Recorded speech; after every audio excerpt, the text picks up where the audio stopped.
Hey everybody, it's JT. So the folks at Viper Vape, they like to keep me busy reviewing stuff, and I love it. I love it. Today I'm going to be talking about the Rig mod. Okay. Now clearly I've got the brass model here. It's made by Vaping American Made Products. Long name, but the message rings true. So I'm going to have a quick vape, and we'll get straight to the point with the Rig mod. Woo.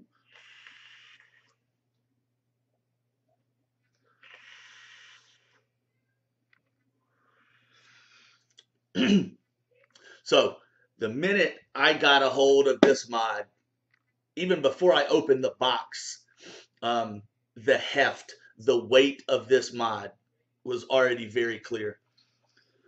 Popped it open, again, nice little presentation box, and I got it. And it was heavy, and it is heavy.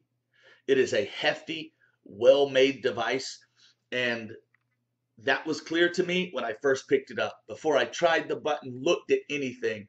Um, a heavier mod that feels good and substantial in my hand sets off certain images of quality to me.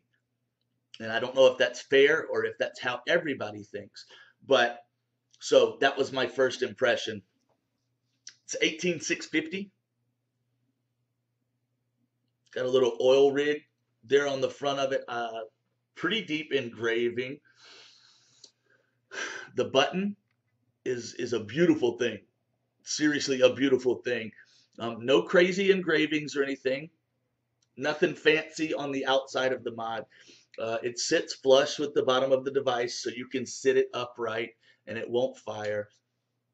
The button just has a beautiful throw, not too short, not too long, and the pressure you have to put on it is just very pleasing to me. I can imagine somebody with smaller hands, or maybe a female, or I hate to make it a male or female thing, or somebody with maybe not as strong hands could maybe think that the button was a little hard to press. But for me, for the feel of this device, the button is probably my favorite part of this mod. And for a mechanical device, that's big. If the button sucks on a mechanical mod, that kind of blows it for me. So really like the button. It is a 25 millimeter tube. The body is 25 millimeters, but the top cap tapers down to look nice with 22 millimeter atomizers. That's the Tugboat V2. I like this atomizer, and it looks really good on this mod, I think. So let's take the top cap off. We talked about the button a little bit, and again, without a battery in it, without the top cap, the tube is very thick, very sturdy, just screams well made, and it's hefty. I like that in a larger mechanical device. I like some weight in my hand. And the top cap, very good threads. So good. Not too loose, not too tight. Again, just just right in the middle. I really enjoy the threads. Now the contacts are copper, okay? And on a lot of mods, you have these two adjustable contacts, right? And you will screw your atomizer down, and then the larger knurling here, tighten that down so it makes contact with your atomizer post, right? Okay. Now this second one sticking out is to stop battery rattle. What happens a lot with me is I'll adjust it out, I'll screw it down, and I'll have a gap, and I'm like, oh man. So I have to unscrew the top cap, I have to adjust that screw, now come on down, and you're like, now I have battery rattle, I've got to go back and do it again. That's not the case. They designed this to be self-adjusting. Pretty cool.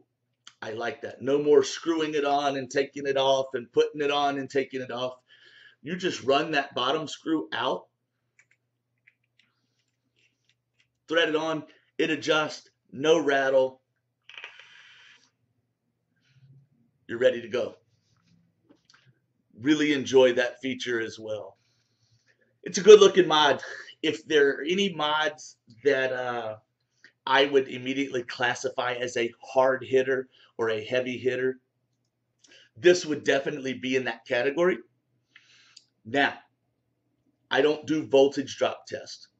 I did for a little while and I stopped because I don't have the equipment and the time and honestly the desire to really put every mod through a voltage drop test, because it's my opinion that a lot of the differences in voltage drop, you can't tell the difference. But this mod is very conductive. It feels like it. It hits very well. No misfires. A very nice device. And because of the weight, you know, it feels like a safe, it feels like a good mod. And I hope you understand what I mean. Now, I like a lighter mod too. That's got its place when I want to be stealthy, when I want to throw something lighter in my pocket. But there's just something about a heavy, very thick, well-made mod that makes me feel all, I don't know, warm and fuzzy inside, I guess is the way to say it. I know that's kind of weird. Accessory-wise, I have also seen what they call a roughneck atomizer built for the rig mod. And I'm pretty sure, I don't have one, but I'm pretty sure that it gets rid of the top cap and the dripping atomizer screws directly to the tube and you're good to go. And it's got kind of a wide bore cap that comes with it. So if you have a rig mod, you might want to look into the roughneck atomizer, or if you're going to pick one up, that might be something to think about. It would look pretty nice. So I'm going to be honest, that's about all I got for you. The rig mod, very straightforward, very thick, well-built device. Beautiful button in my opinion, and a really nice self-adjusting contacts in the top cap. Comes in brass, like this one. You can get it in copper, stainless steel, and there's actually a black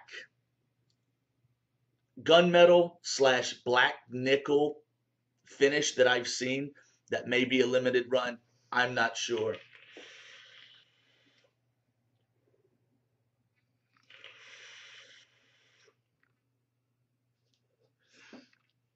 It's a nice mod, very well built. Now, I think they run about 170 for the stainless steel. I think 180-ish for the brass. And I'm not sure. I think the copper is about 200 plus, maybe 220.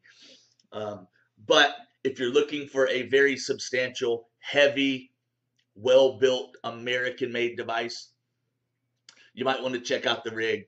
They got it at a Viper Vape. Your local vape shop may have it as well. But check it out. That's what I think about it.